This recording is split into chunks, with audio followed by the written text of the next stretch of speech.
आप सभी का स्वागत है मेरे YouTube चैनल स्टडी बायोलॉजी में। आज जीव विज्ञान कक्षा 11 के अंतर्गत हमारा टॉपिक नामकरण है। तो नामकरण या नामनक्लेचर के बारे में पढ़ने वाले हैं। नामकरण क्या होता है? किसी वस्तु या विषय के बारे में जानकारी प्राप्त करने से पहले नाम को जानना अति आवश्यक होता है, क्योंकि किसी भी चीज या किसी भी वस्तु का कोई न कोई नाम होता है, उसी से उसकी पहचान बनती है। तो नामकरण क्या है? यहाँ पर परिभाषा दी गई है। किसी जीव की पहचान कर विशेष लक्षणों के आधार पर उसे सार्वभौमिक या वैज्ञानिक नाम प्रदान करना क्या कहलाता है? नामकरण कहलाता है। सार्वभौमिक का अर्थ है दुनिया में सब कहीं एक नाम से जीव को जाना जाए, ऐसा नाम जिसके द्वारा दुनिया में वो एक नाम से जाना जाए, ऐसे नाम को हम वैज्ञानिक नाम कहते हैं या सार्वभौमिक नाम कहते हैं। तो ऐसी व्यवस्था की गई है, जीवों के वैज्ञानिक नाम रखे गए हैं ताकि जीवों को सरलता से पहचाना जा सके, उनके विषय में जानकारी जुटाई जा सके। तो इसी कारण से जीवों का नामकरण किया जाता है। ठीक है, तो परिभाषा क्या है? किसी जीव की पहचान कर विशेष लक्षणों के आधार पर उसे सार्वभौमिक या वैज्ञानिक नाम प्रदान करना नामकरण कहलाता है। क्यों वैज्ञानिक नाम दिए जाते हैं? क्यों कोई विशेष नाम दिया जाता है जीवों का? इसके पीछे एक रहस्य है कि जीवों की पहचान करना, उसके विषय में जानकारी प्राप्त करना अत्यधिक कठिन होता है, क्योंकि सामान्य नाम या क्षेत्रीय नाम या जो देशीय नाम होते हैं उनमें अनेक कमियां होती हैं, जिसके कारण उस जीवों में भ्रम उत्पन्न हो जाता है कि कौन सा जीव किस श्रेणी का है, किस संघ का है, किस वर्ग का है, या इसके क्या क्या लक्षण है। तो इसकी जानकारी हमें सटीक नहीं प्राप्त हो पाती। तो इसके लिए क्या करते हैं? उसका नामकरण, इसका वर्गीकरण किया जाता है। तो नामकरण करने के पीछे सामान्य नामों में कमियां या जो त्रुटियां होती हैं जिसके कारण उनका वैज्ञानिक नामकरण किया जाता है। वो कमियां क्या हैं? दिया गया है सामान्य नामों में कमियां। तो पहली कमी दी गई है, एक नाम कई जीवों के लिए, जैसे चिड़िया। एक नाम कई जीवों के लिए प्रयोग किया जाता है। जैसे चिड़िया शब्द कह दिया गया, तो चिड़िया क्या होती है? चिड़िया उड़ने वाली चीज होती है। दिमाग में ये बन जाता है फिगर कि कोई उड़ने वाली वस्तु है, तो उड़ने वाली चीज है। तो उसके लिए क्या करते हैं? तो जो जैसे चमगादड़ भी उड़ता है, तितली भी उड़ती है, तो लोग उसको भी चिड़िया मान लेते हैं। कुछ लोगों में भ्रम उत्पन्न हो जाता है, ये भी चिड़िया है, चमगादड़ भी चिड़िया, जबकि चमगादड़ चिड़िया ना होकर क्या है? एक स्तनधारी प्राणी है। वो हम लोगों की श्रेणी में आती है, बच्चों को जन्म देती है, दूध पिलाती है, तो वो क्या है? स्तनधारी प्राणी है, जबकि वो चिड़िया नहीं है। तो उसको लोग चिड़िया मान लेते हैं। अगला है सामान्य नाम भ्रामक होते हैं। सामान्य नाम भ्रम उत्पन्न करते हैं। जैसे दिया गया है समुद्री घोड़ा। ठीक है, यहाँ समुद्री घोड़ा, घोड़ा शब्द लिखा हुआ है, तो ये कोई घोड़ा नहीं है। अगर कोई ऐसा व्यक्ति है जो कभी नहीं नाम सुना होगा, अगर उसको ये नाम बताया जाए समुद्री घोड़ा, तो वो मान लेगा कोई घोड़ा होगा, जबकि ये क्या है? प्रकार की मछली होती है। और सिल्वर फिश, फिश यहाँ लिखा हुआ है, फिश फिश मछली, लेकिन ये मछली ना होकर क्या होते हैं? संघ आर्थ्रोपोडा का सदस्य होता है। संघ आर्थ्रोपोडा के अंतर 9th में आपने पढ़ा होगा संघ आर्थ्रोपोडा के क्या लक्षण होते हैं। तो ये संघ आर्थ्रोपोडा के अंतर्गत आने वाला जीव है। और तारा मछली, जैसे इसका नाम मछली, लेकिन ये मछली नहीं है, क्या है? ये एक प्रकार का इकाइनोडर्मेट से, ये संघ इकाइनोडर्मेटा के अंतर्गत आने वाला जीव है। तो ये भी क्या है? मछली नहीं है। तो ये इस प्रकार से इनके नामों से भ्रम उत्पन्न होता है कि ये सामान्य नाम और वास्तविक नामों में कितना अंतर होता है, कितना फर्क होता है। अगला है दिया गया है, एक जीव को अलग अलग क्षेत्रों में अलग अलग नामों से जानते हैं। सामान्य नामों में क्या है? एक जीव को अलग अलग क्षेत्रों में अलग अलग नामों से जानते हैं। जैसे कि दिया गया है, भारत में प्याज कहा जाने वाला जो सब्जी होती है, जो साग होता है, उसको महाराष्ट्र व गुजरात में कांदा कहकर बुलाते हैं। ठीक है, प्याज को महाराष्ट्र गुजरात में कांदा कहते हैं, तमिल में वेंगायम कहते हैं, और कन्नड़ में इरुली, और तेलुगु में नीरुली कहते हैं।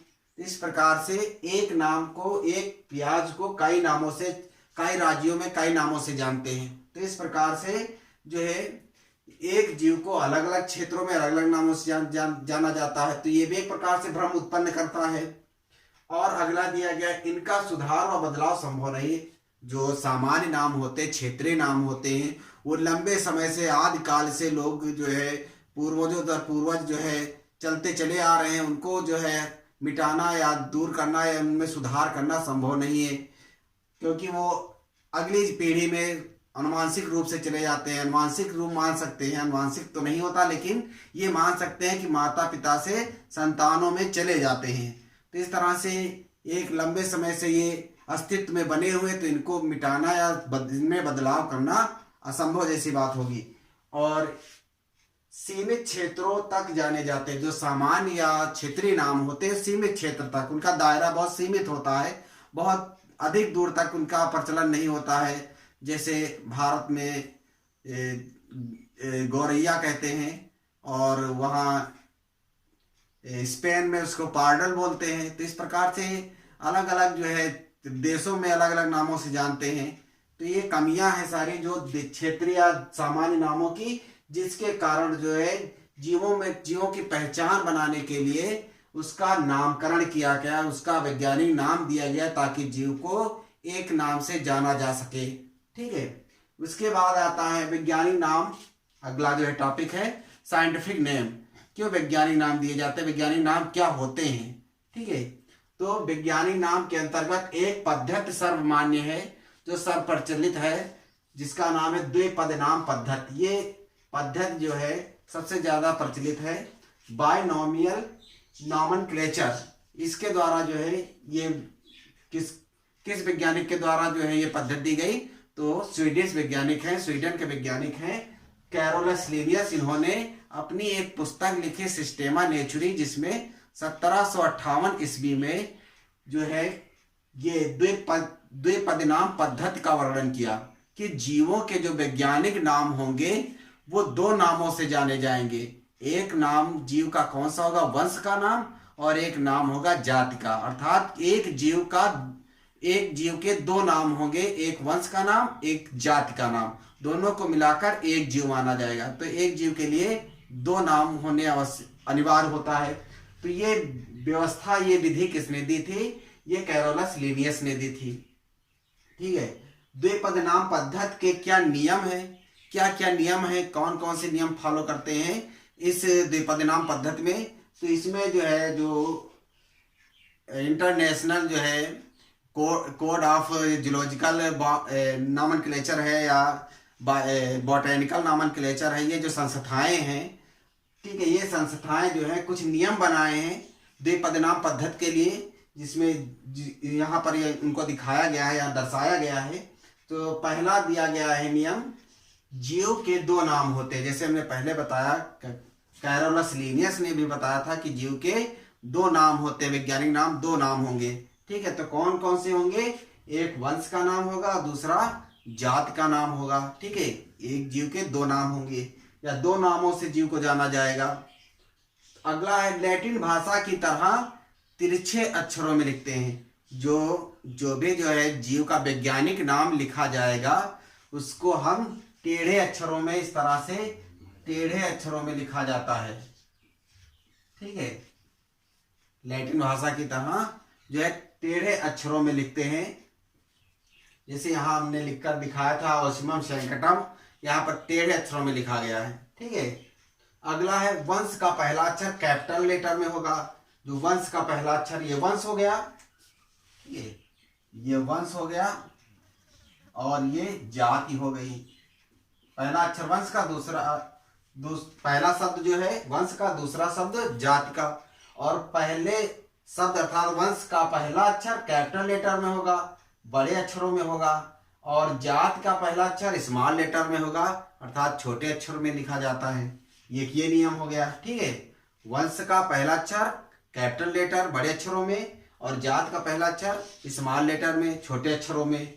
अगला है जाति नाम के बाद लेखक का संकेत नाम लिखा जा सकता है, लिख सकते हैं। ठीक है, किसी लेखक ने किसी जंतु का या पौधे का जंतु वैज्ञानिक नाम या वनस्पति वैज्ञानिक नाम जो रखा है, उसके पीछे उसका नाम, उसका शॉर्ट फॉर्म जो है रखा जा सकता है। जैसे यहाँ हमने दिखाया है मैंजीफेरा इंडिका, आम का जो है मैंगो का वैज्ञानिक नाम दिया गया मैंजीफेरा इंडिका, और पीछे एल लगा दिया गया है। एल का मतलब है लिन। ये एक वैज्ञानिक हैं जिन्होंने मैंजीफेरा इंडिका का नाम, आम का वैज्ञानिक नाम रखा था, इसलिए लिन का जो है एल यहाँ पर पीछे लगा दिया गया है। तो एल मीन्स लिन।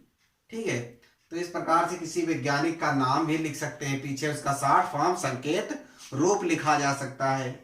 और अगला है दोनों नामों के नीचे अंडरलाइन करते हैं। जैसे यहाँ पर ओस्मियम सैटिकम तुलसी है, तुलसी का वैज्ञानिक नाम है, और इसके दोनों के नीचे वंश और जात के नीचे हम क्या करते हैं, लाइन खींच देते हैं।